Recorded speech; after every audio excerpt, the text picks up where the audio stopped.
Hi, good morning. I'm so sorry. I'm super under her. Hi, puppy. This man is 74-year-old John Arthur Jetru, an elderly homeowner in Hayward, California. What he doesn't know is that he's speaking with an undercover officer, closing in on a decades-old secret, and things are about to take an unexpected turn. I was turning around in your driveway, and I accidentally hit your car. I was turning around in your driveway and I accidentally hit your car. The one parked in the driveway. Do you want to maybe take a look to see if we should exchange insurance information? I'm so sorry. So embarrassing. Sure. Go ahead. Yeah, we're back. Quick, don't be spot. All right, watch this. No, my wife. It worked. Deputies give John a routine pat-down before he's led to the front seat of a police vehicle. For the rest of the night, you're going to close the door, make sure the dogs will take care of them? Okay. Though he hasn't been told why he's been arrested, John applauds the deputies for the ruse. The lines are coming to the house. You start to check that out at the house. Months earlier, cold case investigators in Santa Clara County reopened a murder case that had remained unsolved for 45 years. DNA from the crime scene was compared to a public database, allowing investigators to trace a family tree and identify John, a husband, father, and former Boy Scout leader, as the primary suspect. Investigators bring him in for questioning, hoping to uncover the truth.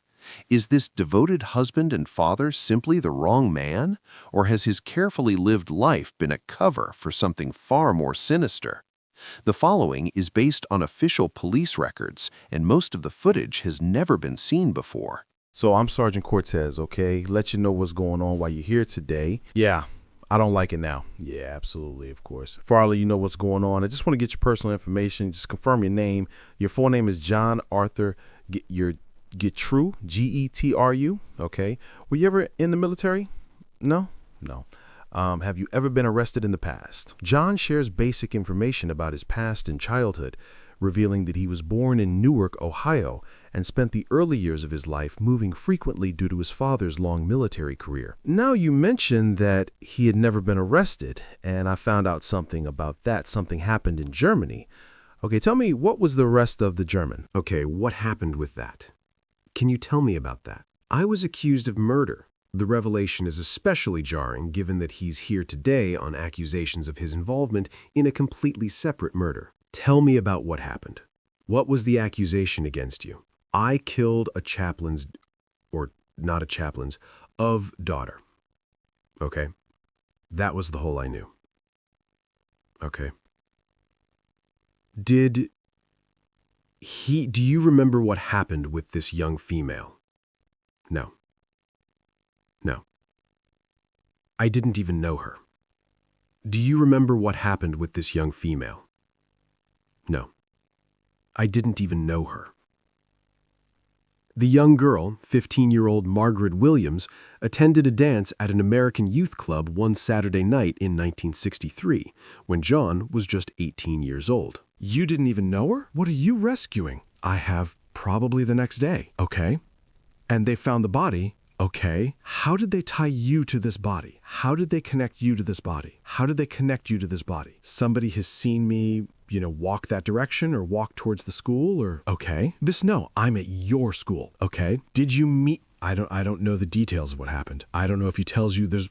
Okay. Did you actually meet this young lady? That's what they say. Though John maintains his innocence, he was found guilty at trial for Margaret's murder, ultimately receiving a sentence of 10 years in a German juvenile prison. Because of his age at the time, he was released after serving roughly 2/3 of a sentence. Then he walked free. And so he spent actually 6 years in prison?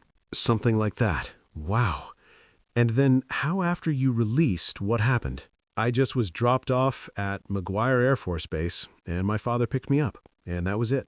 That was it? You came back near the road from him? Nothing?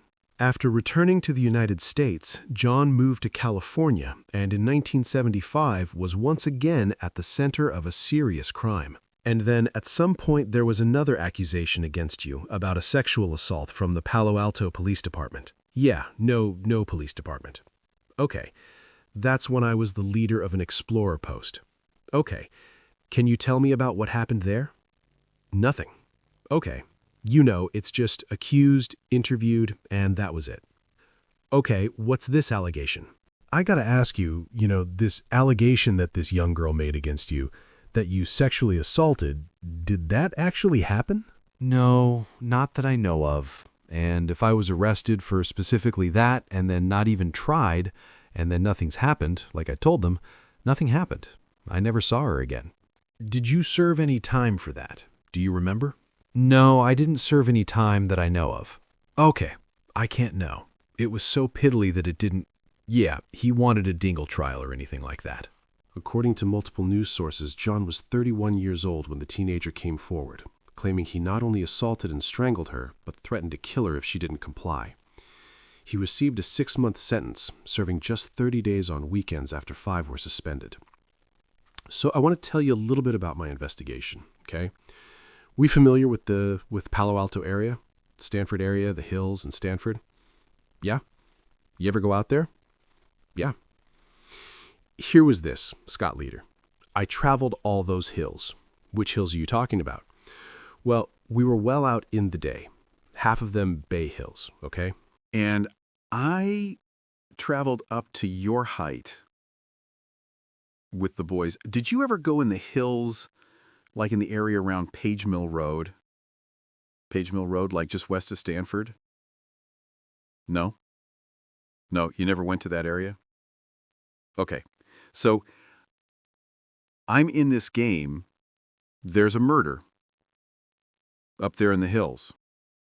And whether being in the region that you were ever up in those hills. No. Leslie Marie Perloff was a 21-year-old Stanford University graduate working as a law clerk at the North County Law Library in Palo Alto, California in 1973. Her body was found dumped in the Stanford Dish hiking area. A floral scarf was found tightly knotted around her neck and had been used as a ligature to strangle her to death. It was DNA found beneath her fingernails that led them to John, who at the time worked near the Stanford campus as a security guard. Do you ever see this young lady? No, who? No, who's there? Yeah, it's a young lady that the investigation I'm doing, and she was murdered. Do you ever see her at all? No. She's familiar. Leslie's 1972 orange Chevrolet Nova was found parked at the gate of an old quarry near Old Page Mill Road, just east of where her body was found. Do you remember ever stopping by the side of the road and looking into this vehicle? No, it's an orange Chevy Nova. No, sir, orange. A 70A, no, sir. Okay. Do you know the name Leslie Perlov? Leslie Perlov? No, okay. She wasn't a girlfriend of yours. Oh, no, okay. I had to add. She's cute anyway. Okay, I had to ask. She's cute anyway. Yeah, she'd be about 18 years old, I guess. Okay, it's Stanford. Yeah, Stanford graduate, yeah. But that's it. I don't even recognize her. Curiously, the sergeant hasn't shared with John that Leslie was a Stanford graduate. What do you say that Leslie was a Stanford graduate? What do you say to a Stanford graduate? Well, just by the way she dresses and all in this area, Sure, but, I didn't say graduate either. I said, she's a college kid. Okay, now this young lady was obviously murdered. Like I said, she was strangled. Would you ever think about doing anything like that? No. I know that you were accused of a sexual assault, right? Would you ever think about committing a sexual assault? I have no reason for it. And I'm going to ask you these tough questions. Yeah, okay, because it's part of the investigation. When you were younger, did you ever fantasize about sexual assault? That's what it sounds like, but look at it. Am I right? Yeah. Or killing a young woman. Okay. In this investigation, if your DNA was on this young lady, how do you think? Why would you think your DNA was on her? I haven't slept. I had to. Yeah. Were you involved in the murder of this young girl? No. As the sergeant continues to press for answers, John inches closer to a major mistake, not yet aware of what he's about to give away. You kind of know about DMA and how it's transferred, right? Yeah. What is this going to be? How it's transferred? I can always tell. Okay, tell me about that. One is semen. Okay. One is saliva from the mouth. Sure. You know, Yeah. that's the only two that I know of. Okay. Now, if there's some that are bodily, other than base to transfer, then it's totally different than that. And you know about technology now. Technology is just getting good. Yeah. So there's a catch in them every day. How do you think your DNA would be on a person? No. Okay. This person are these two persons. What two persons? Well, I'm just asking you were talking about. Two young women. Okay? I showed you a picture of that one young lady. Yeah. No. Okay. What's the second young lady? The one up on the hill. Okay. Yeah. There's two different places you're talking about. Okay. What are the ones up on the hill? Yeah. Okay. And then up on what hill? Well, you mentioned a hill, huh? You mentioned a hill, huh? I mentioned the hills. Yeah. Okay. And what's the other one? Because I don't remember another one. Well, there's the two girls. There's not both the same place? Okay. I meant one girl up in the hill. Yeah, okay, wherever she was, where the second girl was. Okay. While the sergeant doesn't yet know it, another woman was found in the Palo Alto area in 1974, 1 year after Leslie's body was discovered. 21-year-old Janet Taylor was found dumped along Sandhill Road in the same Stanford Dish hiking area. According to news sources, she'd also been assaulted and strangled to death. The serial killer responsible for the deaths of both Leslie and Janet would escape justice for decades. Until now. I think I'm at a point in my investigation that, I'm guilty of that. So, I'm trying, a couple things, John. Your DNA is on her. Yeah, okay. I'm not trying to find out who did it, but I'm trying to find out why you did it. And I think you know more, but I'm trying to find out why you did it. And I think you know more than you tell me. I wish they knew. With John refusing to admit the truth, another investigator joins in the effort to obtain a confession, and the added pressure will soon tear his lies even further apart. It's not an accident that your DNA got there. Your DNA and the type of DNA and where it is on the victim, there's no other explanation. You committed this crime. We know you committed this crime. Okay. We don't know why, and we're going to give you the opportunity to explain it to us. You don't have to, call about it. It's all I can think of. No, I'm not guilty. Okay, well, I'm telling you right now you are. Okay, you're fine. Okay, you have to have known this day it was coming. Yeah, I know that. My wife took her day in long. As they pushed harder for the truth about Leslie, John once again let slip that she wasn't the only one he left in the hills. So why her? I don't even know who she is. If that's the first girl, one girl that's up on the hill or whatever, what do you mean the first girl? Well, he said there's two people, there's two girls, and that's a misunderstood thing. They were killed within probably an hour of each other, and 2 hours of each other, or a day of late, and a day in, or who knows. You remember? How do you remember those details? Some of the questions he's asked me. Do you remember seeing any newspaper articles or media about them? Nobody. But that girl there is not the other one that he showed me. If that's the girl there with the other picture, I doubt it. What's that? Look at the body. It could be somebody else. I don't think they're the same one. Does that way you don't recognize her? No, because that's not... Don't recognize her?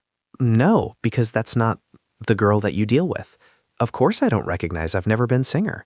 Do you think he was a different girl that you killed? That's not the one that you killed? You didn't kill the girl in Germany? No. Well, that's told different. That's when I was 18 years old or younger.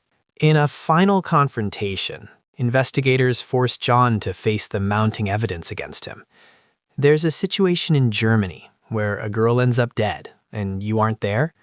And we have a situation here that was years later after you came back to the States, where a girl ends up dead, and you say you weren't there. get your DNA is there. What do you think the chances are of that happening? I don't know. Would you do if you were us? You were investigating this case. What would that look like to you? There's brick wall. What do you mean is a brick wall? I mean, you found out, you couldn't find out. So what do you mean I found out and I couldn't find out? So what do you mean I found out I couldn't?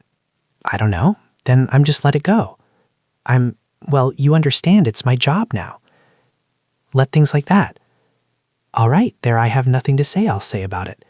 It's going to be quite a burden, John. Well, I'm going to put the questioning from here on, unless I'm represented by somebody in the course. What do you mean? Our lawyer. Our lawyer. Our lawyer. Our lawyer. Okay, thanks, Sean. After requesting a lawyer, the interrogation came to an end. But justice quickly caught up with 74-year-old John Arthur Getrew, who was arrested and booked into the Santa Clara County Main Jail with a $10 million bond. In January 2019, DNA from the torn crotch of Janet Taylor's underwear was also determined to be a match for John. In September 2021, a jury found him guilty of first-degree murder with infliction of great bodily injury in the killing of 21-year-old Janet Taylor. He was sentenced to 7 years to life in prison, finally putting a serial killer who would escape justice for decades behind bars for good. In January 2023, he pleaded guilty to the murder of Leslie Perloff and received a second life sentence to be served consecutive with the first. According to multiple news sources, John Getrew died of natural causes on September 22, 2023, at the age of 79. His DNA remains in the state database and will continue to be compared against evidence from unsolved murders in the ongoing effort to close more cases.